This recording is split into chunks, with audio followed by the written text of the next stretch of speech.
Hello and welcome to Indo Politics. Despite only being May, it feels like there's a bit of budget fever already in the air, with talk of fuel support schemes, spending overruns and rows over giveaways. And with the by-election campaigns well underway, Gerry Hutch talks about immigration, and the first polling separates the wheat from the chaff in Galway West.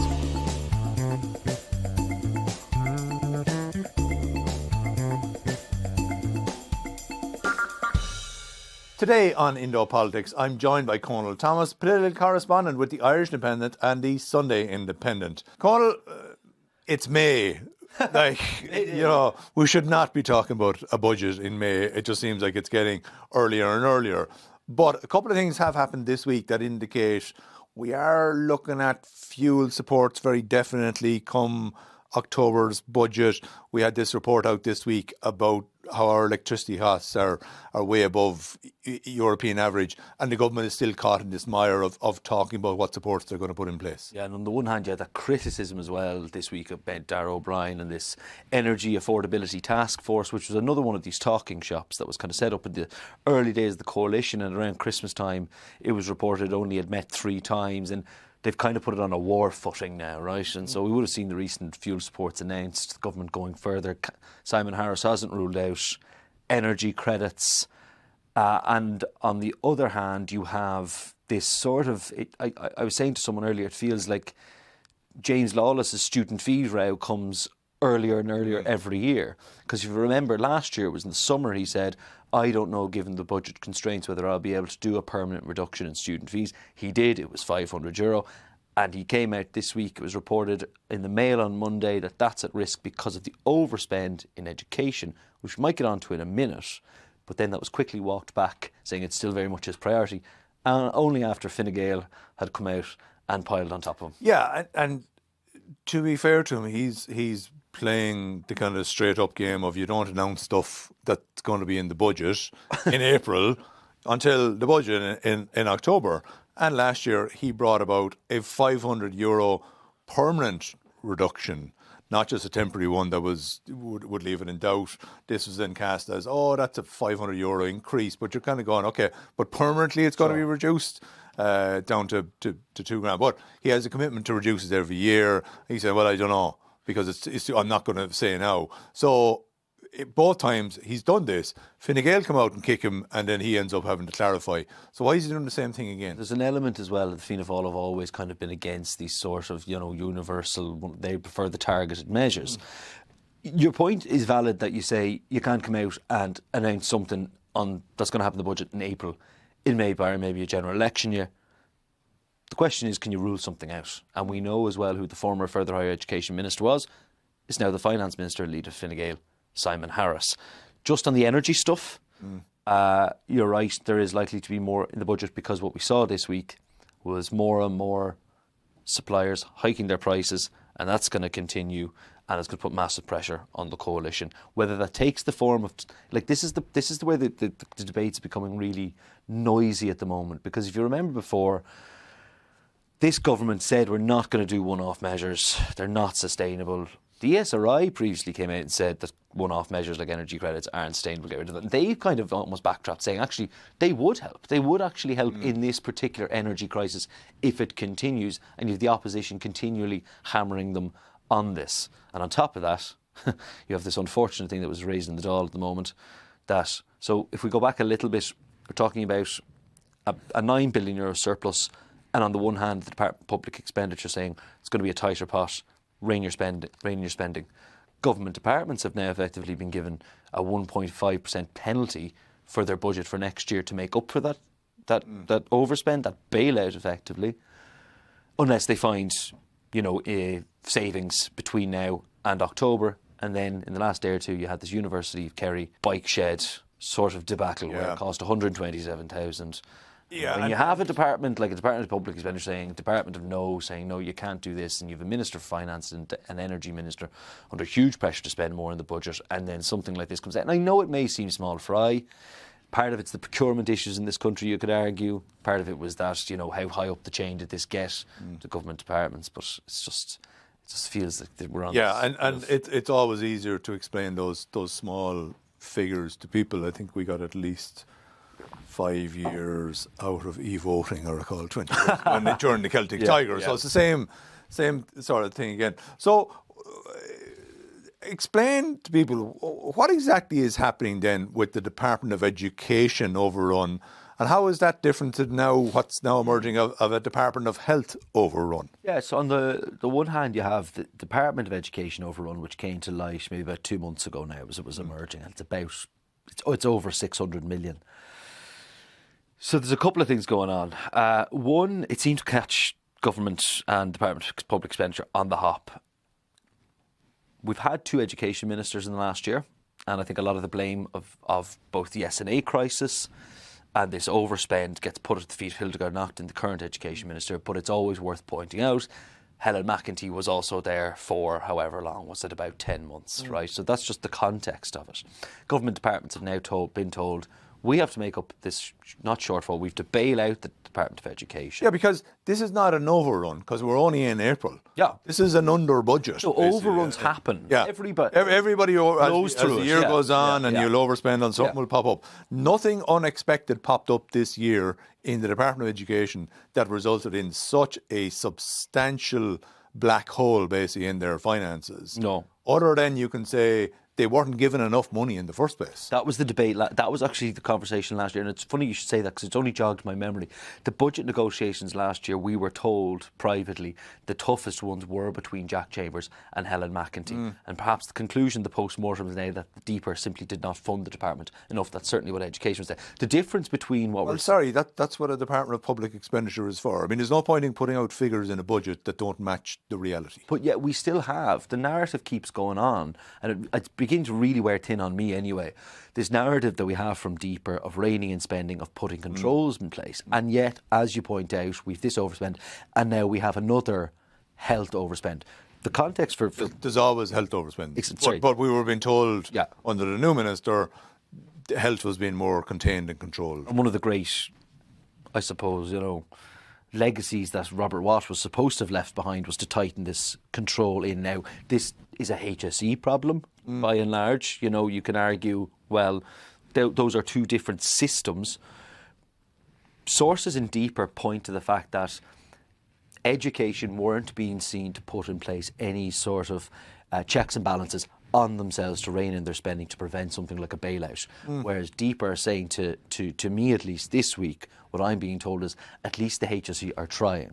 And that seems to be the approach from the minister at the moment. But bear in mind, it's €250 million overrun the HSE. They're going to have to stop frontline recruitment as a result of this. Meanwhile, millions are still being spent on agency staff, right? We're, as you say, May. Where are we going to be in December? Because we could be at €1 billion again. And as you say, I think you touched on this a little bit a while ago in one of your pieces, but supplementary estimates, which, for those unaware, are the mini bailouts you happen every year. They're like another budget towards the end of the year. Every department, they're top-ups. They're top-ups because every department blows through their budget. It's just very worrying that we now collectively have almost €1 billion overspend in 2 departments. But at the same time, sure, there's rakes of money there. Isn't that, isn't that the reality? While Deeper can talk about, we need to contain our spending, we need to tighten the purse strings and so on and so forth. In the other wing of the building, the Department of Finance, there are billions coming in the door as the Exchequer returns showed again this week. Yeah, there's no shortage of cash. And that's the underlying problem. When you're going into a negotiation saying, you have to tighten your spending, the minister at the opposite side of the table is going, we have loads of money. And the attitude from health is always going to be, as one source in health said to me last year when I said, where is this going to land? They got, a record $22 billion last year. Health just has to be funded. Okay. You can't underfund health. Again, let's just reiterate, we are in May. The budget is October 7th? 6th. Yeah. Okay. So we now know after this week there's going to have to be something done on third level fees. Yep. So that will come down. We already know there's going to have to be a fuel package of some sort. Most likely universal support of some sort. There's going to be income tax cuts, according to Simon Harris. There's going to be an SSIA scheme, according to Simon Harris. would there be anything left to announce in October? There's going to have to, or even after the summer, we know it all. We know the government's committed as well in the programme for government this cost of disability payment. Right? And that's something Dara Cleary in an interview we'll have on Sunday with him touches on. That's going to be a big push. That's a complicated measure. It's my understanding they're determined to do that in the budget. This budget, you had this week then 2 things announced around changing certain social welfare payments. The report that was published by the Department of Social Protection, that will be within the lifetime of the government. And as you say, and the energy thing as well is, are credits going to be enough? Yeah. Right? Because firstly, the opposition will hammer them over whatever they do, probably. And where does that spill into the likes of, say, the fuel allowance? Right? Where does that go? Because if you're giving out a universal social protection package, how will that relate then to the fuel allowance that compensate for it? And I think as well, something that will probably become a big story later in the year is defence spending. Because Paschal Donoghue was, it's my understanding at least, reluctant to increase defence spending massively because he always wanted to stay within the parameters that were set from year end to year end. Are we going to be able to say the same of this finance minister? Yeah, and particularly as the attitude across the EU around spending rules have changed. And sorry, you're quite right. Spending. Yes, so it's not just spend more on defence and not fall foul of budgetary rules. It's not just Simon Harris in that department. It is the narrative emerging that has been emerging. Let's talk about the by-elections and. Yeah, the nominations are now closed, so we know who's in the running. Gerry Hutch has been speaking out quite a bit, and he has been setting the agenda to a wee bit, hasn't he? The campaign will be kicked off officially, well, it is kicked off online. It'll be posters and all that going out. I don't believe in tormenting people on their doors for 8 or 10 weeks. I think we were probably talking about this before in here, Fionnán, where it felt like there's a little bit of an early spark with Gerry Hutch, and then everything kind of went a bit flat, right? And you didn't really hear from him. He rocks back in Lanzarote. He rocks back up from Lanzarote to put in his nomination papers, and he's on the ballot. And we've heard quite a lot from him since then.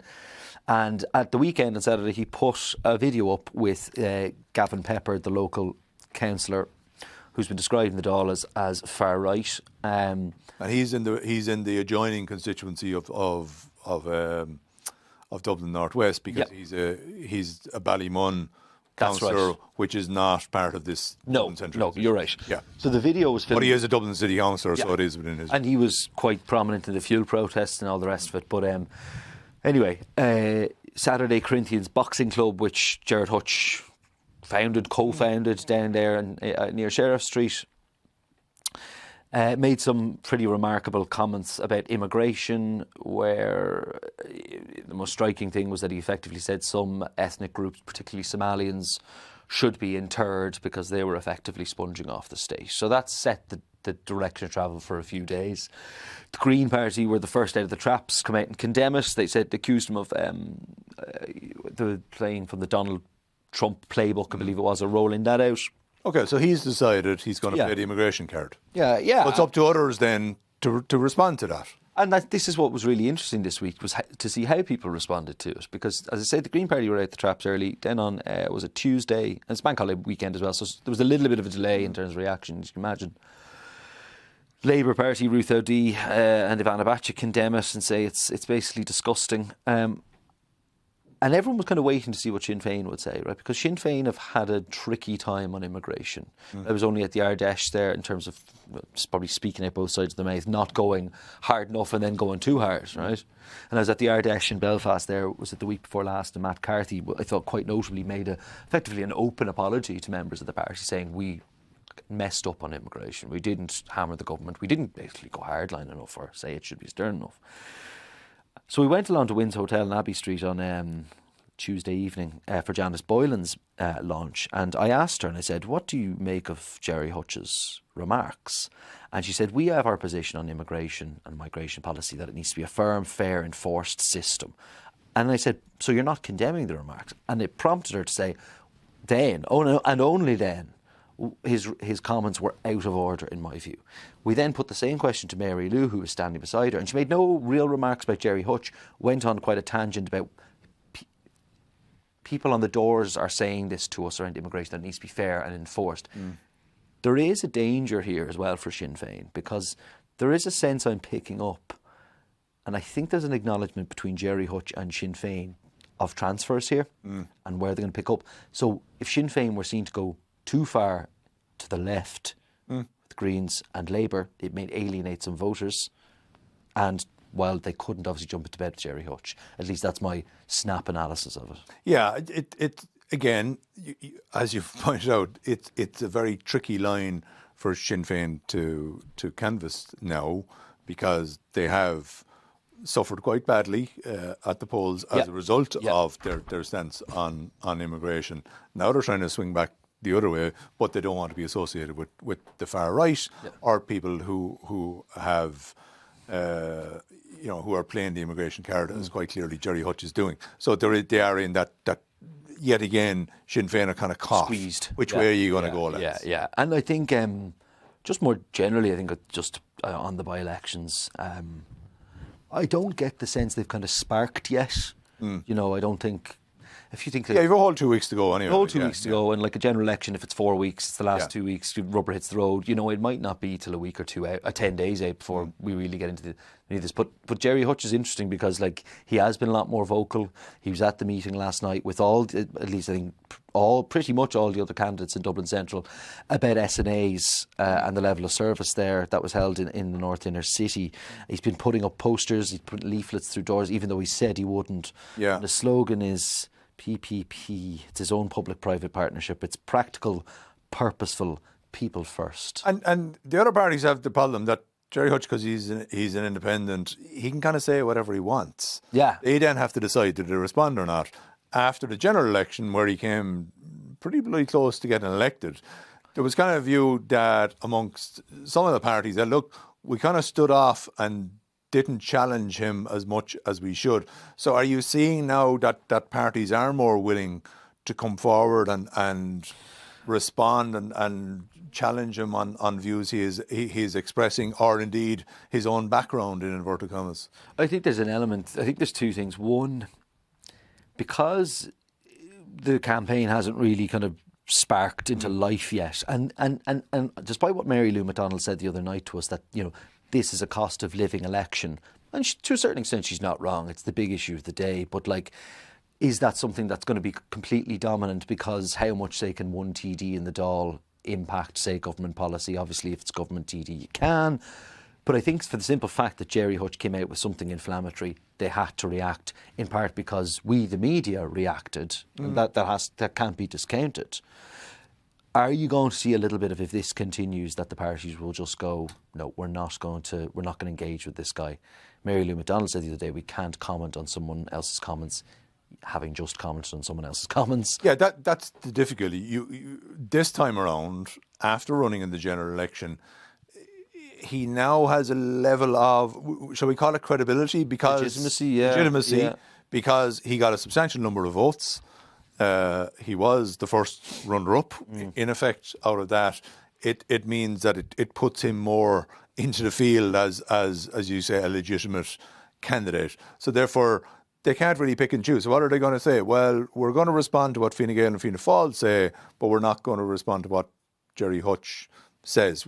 How do they decide and who they are or are not going to respond? Yeah, I think, part of it, I don't think Fianna Fáil or Fine Gael have said a huge amount, firstly. And I think Fine Gael, Ray McAdam has so far played the Paschal Donoghue card. Remember, it was Paschal as well in the lead up to the general who only ever said about Gerry Hutch, I will make the case against X, Y or Z without naming him. He was quite clever about how he did. I think Ray McAdam's kind of taken the same tack. But I was talking to a couple of people who, it's just a little bit of an insight as we're now just over 2 weeks out of where the dynamic is shifting a little bit. So you've got Hutch kind of coming out a lot more and kind of doing that sort of celebrity thing he did last time, and we'll probably see more of that over the next couple of days and 2 weeks.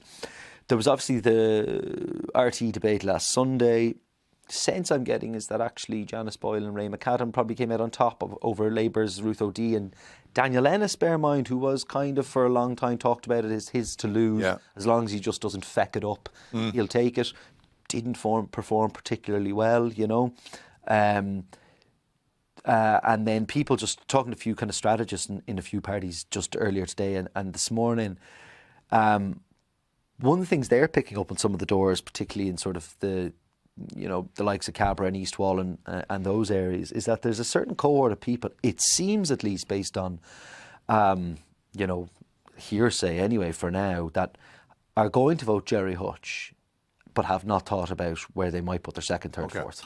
Okay, and ultimately Sinn Féin's issue is going to be that they have a substantial block of vote in the constituency, which they're very adept at getting out, but they have to stay transfer friendly. And that may mean being transfer friendly right across the board, because probably not going to come from Fianna Fáil, Fine Gael. So it's a tricky one to not kind of take on other people but not offend people at the same time.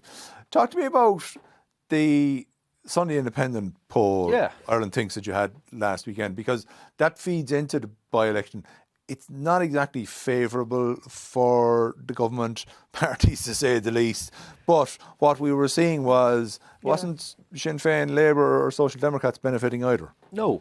And really, neither were Sinn Féin hugely. The big beneficiaries, bear in mind this was, I'm pretty sure it was the first poll after the fuel protests, I think. Yeah, there was a previous snap poll, but this was the first full poll. Yeah, first full poll. And the real beneficiaries, I suppose, were Aon Two and Independent Ireland, who were at the forefront. And Aon Two went up one. It's only one. Okay, it's well within the margin of error, but it's still 7. It's a record high in Sunday Independent Ireland Thinks and Independent Ireland to 9, which put them on level with Social Democrats, another record high. Social Democrats unchanged, Labour then 1. As I say, Fianna Fáil, you would have seen a poll in the Business Post 2-3 weeks ago where it was Fine Gael got the hit for the fuel protests. And in this poll, it seems Fianna Fáil are getting the hit. They went down to, and Micheál Martin's popularity dropped by 6 points, which is a huge jump and well outside the margin of error. Fine Gael stayed the same at 17. So did Sinn Féin, though. Yeah. And this is what I think could be really interesting playing out in the by-elections is how much of the fuel protest plays into people, or that mindset plays into how people voting intentions. Yeah, we saw cost of living obviously remains the highest. It's 10 clear housing now. It's up to 55. Simon Harris' popularity went down to 3. Not as bad as Micheál. So not like massive changes apart from Fianna Fáil got the hit, and as I say, those gains for the parties that were front and centre of the fuel protests. What did the poll tell us about the Fianna Fáil leadership stakes? This is going to come to the fore probably on next week's episode more. Sure, yeah. Because the Fianna Fáil Ardèche is coming up the weekend after this. So what did we learn about who's going to be the next leader of Fianna Fáil, based upon the public perception? So I think when we asked this November last, after the Jim Gavin presidential election, kind of at the height of the crisis for Micheál Martin, you could argue, Jim O'Callaghan was soaring. He was 60, and now he's plummeted. Is probably so that was 60% of people who were asked who's going to be the next leader of Fianna Fáil from these basic Fianna Fáil members of the cabinet. 60% were saying Jim O'Callaghan. Back last November at the height of when people thought there was going to be a change. Yeah. Not entirely convinced that there was going to be, but it was in the ether. This time around, he was down to what number then? 38. Okay, so 1 in 3 of the people who said they regarded him as the next leader of Fianna Fáil suddenly had a second opinion. And we probably know why. And you can point to his handling of the fuel protest. Bring in the army. It's the only major event that's happened to him during that time period. Arguably the only mentioned event that's ever happened to him. But big crisis, big scandal, big controversy, and he made a bit of a hames of it, and it did have an impact on his public standing. It did. I talked to a few people in Fianna Fáil since the poll came out, and there's one thing that's really important to point out actually though is that I think within Fianna Fáil voters 50% still backed him. So still quite a high number amongst the people who would probably ultimately be, but you want to grow a party, right? You have to appeal to a broad base and outside of your own party. So he's dropped. Now the sense I'm picking up in Fianna Fáil is that he'll get over this, he will recover. Is it as terminal as it might be for Jack Chambers? I don't think so, because Jack Chambers was 17 after the height of the Jim Gavin fiasco, which was closely attached to him. Yeah. That was seen as being terminal to his leadership ambitions. He's still 17. So people are But almost. Derek Cleary's support level went up. Yeah, that was really interesting. Derek Cleary, the Social Protection Minister, former deputy leader, went from 8 to 15. That's quite a jump. And there's this kind of growing narrative, I think, in political circles where you've touched on this yourself before, like, who's going to be able to do the glad handing when the day comes? Who's going to make the trips down the country? When are the manoeuvres going to start? And the sense is Derek Cleary is a rural TD. He's the Minister for Rural Affairs. He's been there donkey's years.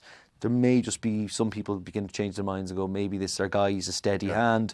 And Darragh O'Brien went up, I think, marginally. But Derek Cleary is now the new challenger in effect. Yeah. Of course, polls like that are not necessarily reflective of the people who are going to vote on this, which will be Fianna Fáil, TDs and senators, and then councillors, and then the party membership as they have an electoral college to elect the next leader. But those people will also be influenced by polls because they'll be looking at who is actually appealing to the electorate.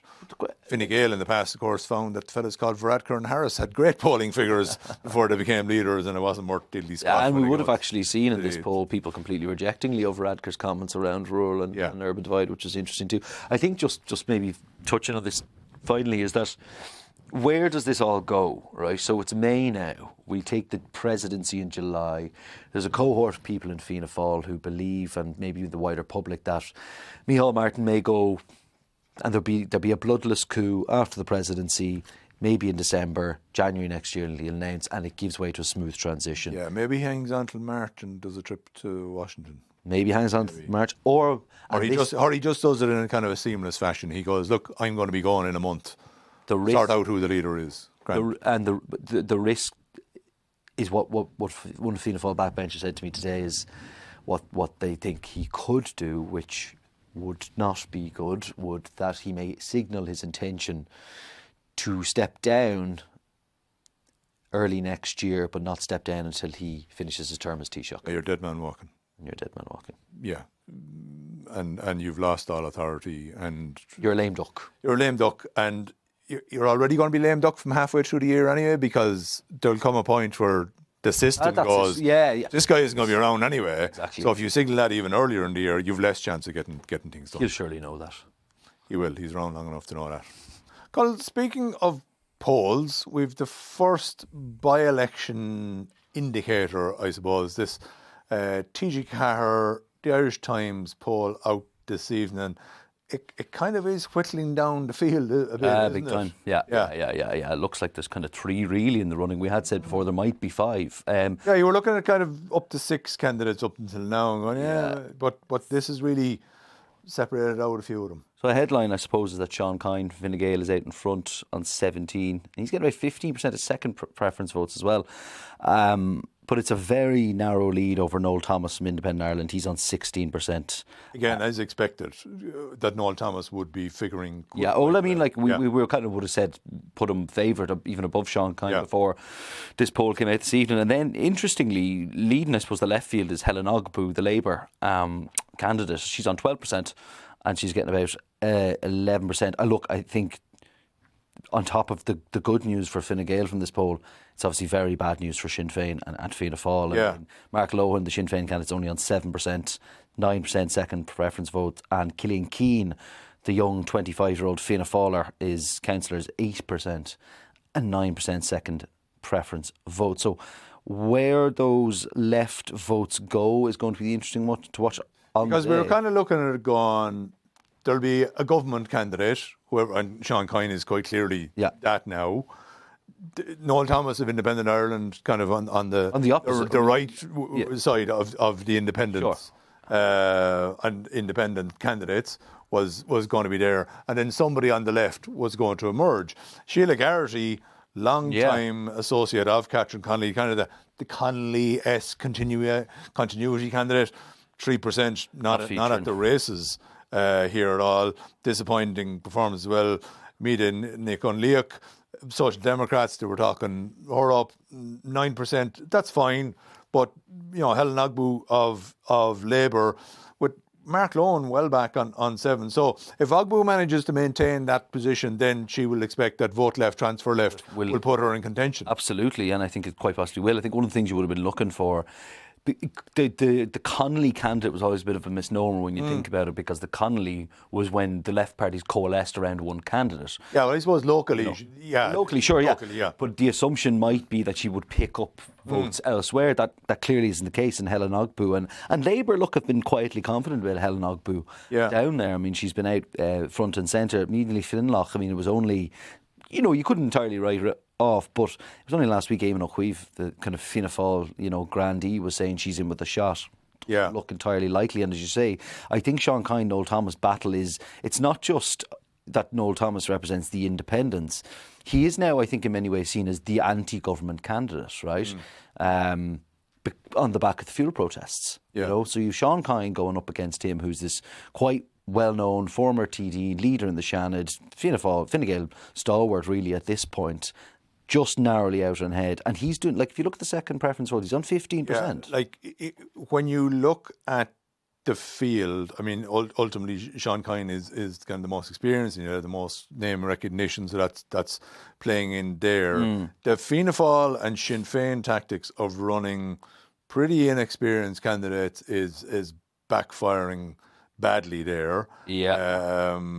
And polls do matter because they carry a momentum. I mean, Helen Ogbu will get a boost off the fact that she's now figured to be in contention. That success breeds success. Fine Gael will look at this and go, okay, we're in contention here to win this one. And obviously, Independent Ireland will say, right, we're still well in the frame here as well. I mean, it's hard for Fianna Fáil and Sinn Féin to start picking up from a bad poll like this. No, particularly when you've someone like Helen Ogbu, third. When you have a left-wing candidate there and you have an anti-government, anti-establishment candidate. So where's it going to go? So how do Sinn Féin say we've got something else to offer? We're 2 weeks out, but on kind of my initial assessment would be, it's hard to see this shifting much beyond those three at this point. And there's an interesting finding. If you look, Kine is hugely popular among voters aged 65 and older, garnering about 37% among that cohort. Yeah, so maybe that fact he's been around the block a good while, Connemara based, but would have city recognition as well. But having said that, right, 17%, you're a long way from 50. You're a long way from 50 plus 1. No, you're right. One thing I do think is... Pick up the transfer. I mean, he'll pick up transfers from Fianna Fáil, and ultimately, because Noel Thomas will be staying in the race.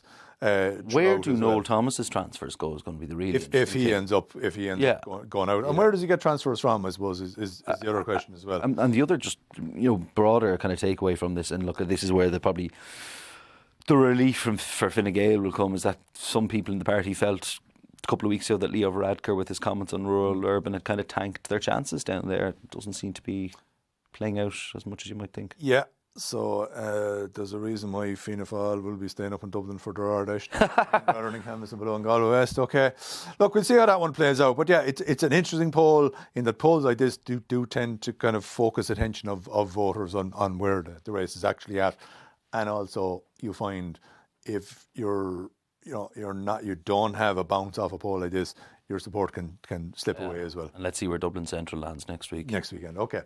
My thanks to Cónal Thomas, and thank you for watching. For the latest episodes of Indo Politics, subscribe to the Irish Independent YouTube channel, or you can listen wherever you get your podcasts. We'll be back with Indo Politics next week. That'll be ahead of the Fianna Fáil Ardèche. We'll also have the closing stages of these by-elections to peruse. Thank you very much.